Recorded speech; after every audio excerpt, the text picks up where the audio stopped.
दोस्तों नमस्कार, मैं हूं आपका दोस्त और सखा में जुवानी। आप देख रहे हैं जोहाई टॉक्स और सीधी सी बात कर लेते हैं। अभी देखो कमेंट एंड क्वेरीज का सेशन हमने इसको कर लिया है। उसके बाद में हमने आशीष सर को भी बता दिया था कि आपका इसमें से आपको कम से कम 3 स्मॉल कैप फंड और एक आपको mid cap fund, 2 mid cap fund और एक आपका जो ये है क्या नाम अपना मल्टी कैप फंड है इनका, एचडीएफसी का। तो इसको आप अगर लेकर के चलते हैं तो मेरे ख्याल से आपका पोर्टफोलियो द बेस्ट पोर्टफोलियो होगा, क्योंकि स्मॉल कैप फंड थोड़ा सा ज्यादा हो रहे हैं। अगर आप इसको अच्छे से कर लेंगे सर तो उसके बाद में फिर थोड़ा ठीक ठाक आपको रिटर्न मिलने की प्रोबेबिलिटीज हैं। ठीक है सर। और पोर्टफोलियो भी आपका डाइवर्सिफाई रहेगा। और आपका टाइम होराइजन आपने जबरदस्त दिया है, 25 ईयर दिया है, तो कोई चिंता वाली बात तो नहीं है सर इसमें। बट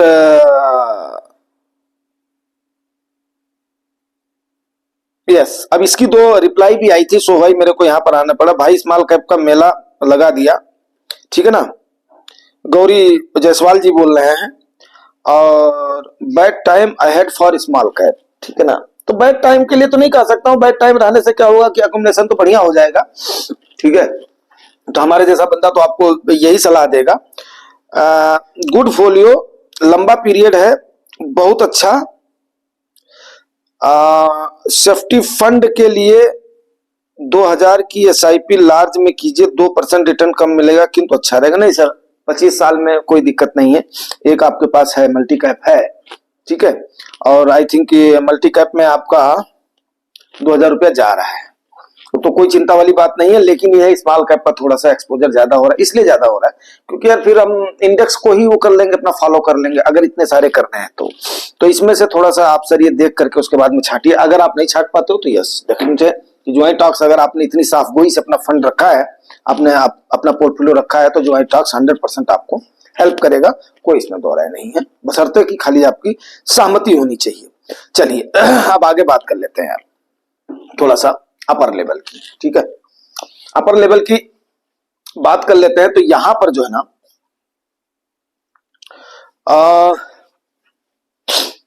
ट्रंप चाचा ने, सीधी सी बात है, मैंने आपको कल वाले वीडियो में केवल एक लाइन बताया था, अमेरिका अपने डॉलर की मजबूती के लिए कुछ भी करेगा, कुछ भी कर गुजरने का तैयार होगा, यहां तक कि परमाणु भी छोड़ देगा। बात मेरी समझ रहे हो? तो अब इनका एजेंडा ये है कि फर्स्ट अमेरिका और ये करके अमेरिकन जो है सिटीजन्स, और इसको मैं एजेंडा नहीं कह सकता हूं, बोलता हूं दादागिरी। इसको बोलते हैं जो उनकी साम्राज्यवादी की नीति है। ये शब्द मैंने इस्तेमाल किया था अपने वीडियोज में। यस, अगर आपकी नीति है तो नीति है भैया। मेरा समाजशास्त्र का मेरा सब्जेक्ट है, ठीक है, ग्रेजुएशन में, और 10+2 तक मैं जो है इसका अपना पीसीएम का स्टूडेंट रहा हूं। तो यस, आप जो साम्राज्यवादी नीति को अपना रहे हैं, कोई भी इसमें दो राय नहीं है। और उसको लेकर के जिस प्रकार से इन्होंने ब्रिक्स को धमकी दी है, वो सीधी सी बात है। इसको आप डिक्टेटरशिप बोलो, इसको आप दादागिरी बोलो, इसको आप जो भी बोलो, ये वहां पर है। भाई देखो, अगर ये देश अपने में ट्रेड करना चाह रहे हैं, जो कि ब्राजील है, रसिया है, इंडिया है, चाइना है, और उसके बाद में आपका साउथ अफ्रीका है, और एक ये केस है सॉरी चीज जो ब्रिक्स हो रहा है ना, BRICS, ठीक है। तो ये जो कंट्रीज हैं, अगर ये आपस में ट्रेड करके सिमिलर कोई एक करेंसी को करके उसके बाद में करना चाह रही, तो आपके बापू का क्या लग रहा है? लेकिन नहीं भाई, आपको डॉलर में ही करना पड़ेगा। डिडाइलेशन के बारे में सोचे तो मैं 100% टैरिफ लगा दूंगा। यह एक कुशल बनिए की धमकी, ठीक है ना। जो साहूकार होता है ना, साहूकार जिस प्रकार से अपने लठ का इस्तेमाल करके और ब्याज पर महाजन जो पैसा देता है, उस प्रकार का है। एक प्रकार का जबरदस्ती आप अगर ट्रेड करो तो वो लटकी, हमारे यहाँ पर अपना देसी भाषा में यूपी में यही बोला जाता है। तो अब यही हो रहा है, ठीक है ना। तो एक तो ब्रिक्स वाला रीजन हो गया। दूसरा, और भी उन्होंने काफी सारी जो स्टेप्स हमने सामने वाली वीडियो में आपसे चर्चा करी है, अब उस पर चर्चा करूंगा तो बेमानी होगा। लेकिन पहला जो रीजन रहा है वो उनका ब्रिक्स के रिगार्डिंग जो स्टेटमेंट रहा है मतलब असुरक्षित महसूस किया है बाजार ने, खास करके भारतीय बाजार ने। आगे आ रहा हूं। और भी टैरिफ से जो जुड़ा ये फैसला है इनका,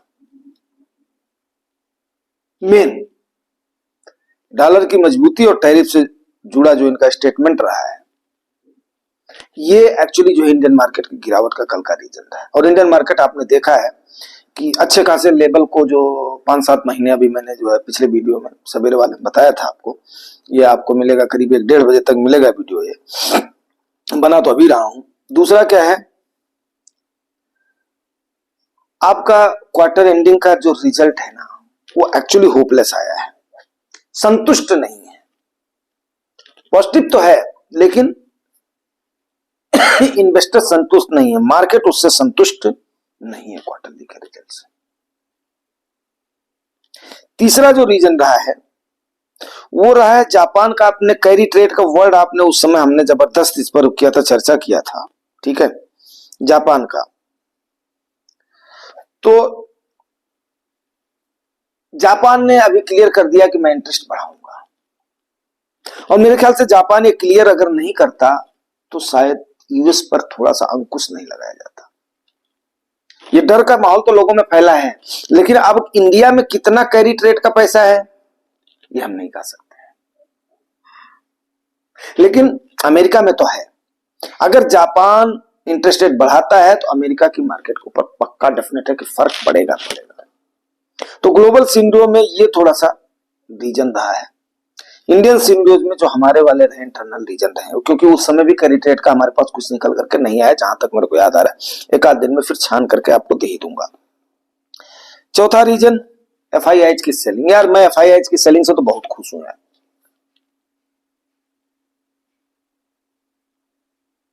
बहुत खुश हूं मैं एफआईआईज की जो है सेलिंग से।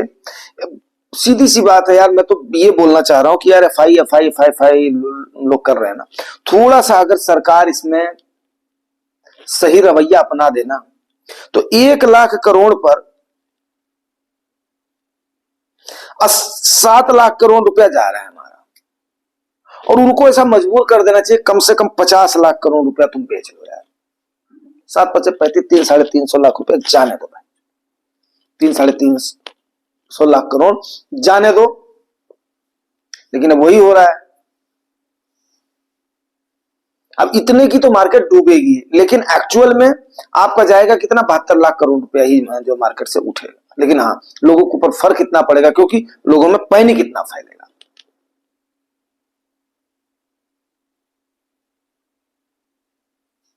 ये रीजन है, इसीलिए घुटने टेकती हुई मार्केट नजर आ रही, क्योंकि उसका इंपैक्ट इतना ज्यादा पड़ जाता है कि 400 कुछ लाख करोड़ का तो पूरी आपकी मार्केट है। अब इसका अगर 1 लाख करोड़ बेचने से उनका 7 लाख करोड़ का आपके अंदर अगर डर फैल रहा है, इसीलिए तो सब्जेक्ट लिया है भाई, मार्केट गिरता ही जाए तो क्या होगा। मार्केट गिरता ही जाए तो यही होगा कि लोगों में पैनिक और फैलेगा, और इसीलिए सरकार एफआईआईज के आगे घुटने टेकने पर मार्केट और सरकार मजबूर हो जाती है। क्यों? क्योंकि लोग मानसिक रूप से सोच ही नहीं पाते हैं। अगर वो बेच रहे हैं उस समय थम जाओ। हम लोग तो थमे हुए हैं, लेकिन हमारे आपके थमने से तो कोई फायदा है नहीं। अब वो लोग तो रुक नहीं सकते हैं जो जिनके बाजुओं में काम करने की शक्ति नहीं, और काम करने की शक्ति है भी तो उनके पास खेती बाड़ी नहीं है, उनके पास बाकी चीजें नहीं है। वो अपना, हम लोग तो कुछ भी करके जो है कर लेंगे, अपना गुजारा कर लेंगे, लेकिन वो तो ऐसा करेंगे ना, उनको तो जिंदगी जीनी है, लेविस।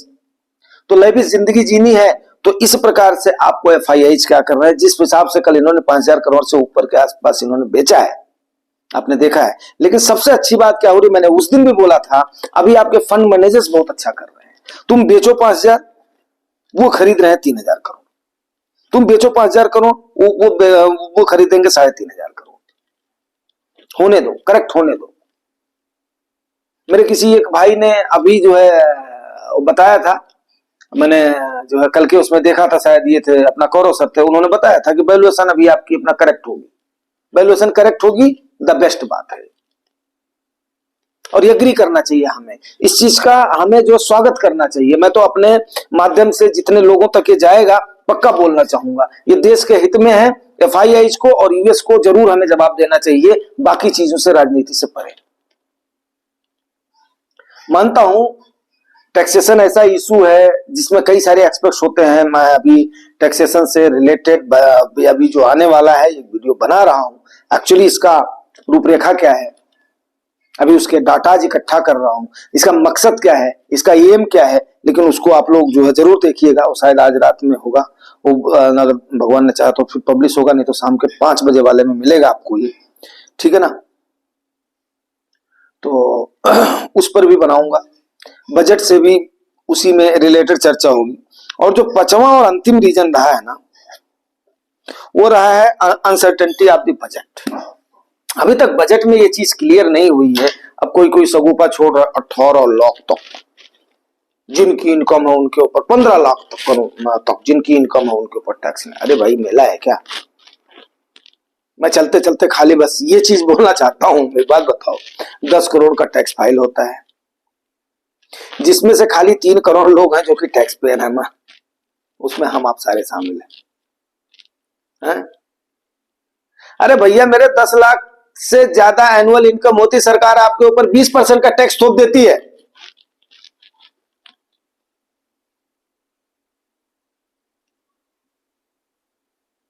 अब माता जी ने हमारे किसी को गेहूं बोने के लिए पर्ची दे दिया, सत्य बता रहा हूं।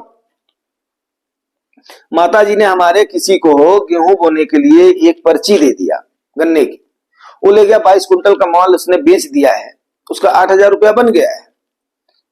अब वो तुरंत बोलेंगे उसका अपना पेमेंट करना है, वकील साहब मास्टर साहब निकाल करके दे देते हैं उनको। उनको ये नहीं है कि इस पर 20% के हिसाब से इसके ऊपर हमें टैक्स देना पड़ रहा है, लेकिन मैं मजबूरी में बोल ही नहीं सकता हूं। क्यों? ये ताई का प्रकोप है और हमारी माता जी का डंडा है। अब हमें उस चीज को हमें झेलना पड़ता है, और हमसे ताई ले रही है 20% के हिसाब से। आराम से दे दो भैया।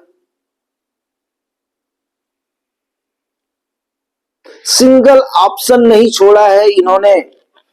अगर आप न्यू रिजीम को एक्सेप्ट कर रहे हो तो ये जानते हुए भी एग्रीकल्चर इनकम पर टैक्स नहीं है, उसमें कितना सारा होता है, लेकिन नहीं, वो इक्विटी से भी रिस्की है, लेकिन नहीं, उसमें कोई आपके पास ऑप्शन नहीं छोड़ा है। क्यों? ये तो दम से भरे पड़े, इनको तो कोई अंदाजा नहीं है। इनको खाली कैमरे के आगे वहां पर बोलने में आता, हम तो किसान हैं, हमारे पास इतना खेत है। गडकरी, राजनाथ, शिवराज जो इतने दिनों से 15 साल से जो है मुख्यमंत्री रह चुके हैं, कृषि मंत्री आज बनाए गए हैं, उनको हर चीज की समझ है। हम लोग जो है 50-50 साल के आदमी, हमें कुछ भी समझ नहीं है। उन्हीं के घर में एक खेती होती है, एमपी के पत्थरों में वहां पर अपना खेती होती है। यूपी के हमारे उपजाऊ मिट्टी में, दोमट मिट्टी में हमारे यहाँ पर तो मतलब जो खेती नहीं होती, हम लोग तो खेती नहीं करते हैं। ये हाल है। लेकिन अब स्टेटमेंट के ऊपर कौन बोलेगा? तो बात यहां पर किसी व्यक्ति विशेष की, सरकार की बुराई नहीं है, लेकिन हाँ टैक्सेशन तो हायर है ही है, कोई इसमें संदेह नहीं है। अरे भाई हमसे बहुत कम टैक्स देने वाला आदमी हमसे बड़ी लाइविश जिंदगी जी रहा है, उससे बच्चे हमारे बच्चों से अच्छे स्कूल में जा रहे हैं, वो हमसे लाख गुना अच्छी जो है अपना गाड़ी में चल रहा है, लाख गुना उसका ऑयल। इसका मतलब क्या है? वो चोरी कर रहा है, उसके पास ऑप्शन है, हमारे पास आपके पास ऑप्शन नहीं है, करना पड़ता है। और दूसरा क्या है? हमारा आपका जमीर। अब हमने तो मोह में, या ठीक है सरकार है, नई सरकार है, बढ़िया सरकार है, काम बढ़िया कर रही है, हमने तो न्यू टैक्स रिजीम ऑप्ट किया। सीए बोल रहा है खक नहीं है इसमें,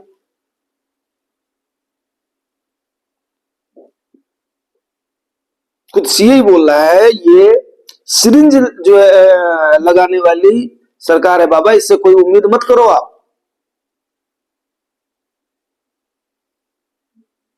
तो ये हाल है। चलिए अब यहां पर वो वाला मुद्दा नहीं है, उस पर जो जरूर वीडियो आएगा, लेकिन वही होता है कि अगर हाँ वीडियो होता है तो एक्चुअली क्या है कि अब आपको हमने ये भी बता दिया कि अगर मार्केट इसी हिसाब से गिरती रही तो फिर क्या फर्क पड़ेगा। एफआईआई की सेलिंग चलती रही और 1 लाख करोड़ रुपए, हालांकि इन्होंने टोटल मिलाकर के अभी तक 1.5 लाख करोड़ रुपया मुश्किल से इनका जा पाया है। तो अगर इसी हिसाब से बेचते रहे तो 1 लाख करोड़ रुपए सीधे सीधे मार्केट का जो नुकसान होता है, इनके 8 लाख करोड़ रुपए का नुकसान होता है। तो अब इनको बेचने दो, यही होगा कि उतना ओवरऑल कॉर्पस में से कम होता जाएगा, हमारी वैल्यूएशन करेक्ट होने जाएगी। बस बशर्ते खाली क्या है, हमारे रिटेलर्स में पैनिक ना फैले। जो लोगों ने अभी के समय पर सोचा हुआ है, यस डेफिनेट है कि मार्केट कहीं नहीं जाने वाली है और ट्रंप चाचा को भी मार्केट देख लेना हजम कर जाएगी। इंडिया में इतनी कैपेसिटी है, इंडिया का कंजम्पशन पैटर्न इतना हाई है, मैं उसको लेकर के काफी बुलिश हूँ। और बुलिश हूँ क्या मतलब, अगर आज की डेट में गिरावट रही तो ठीक ठाक अभी फिर एक बार पोजीशन बनाई जाएगी। Thank you very much. Thank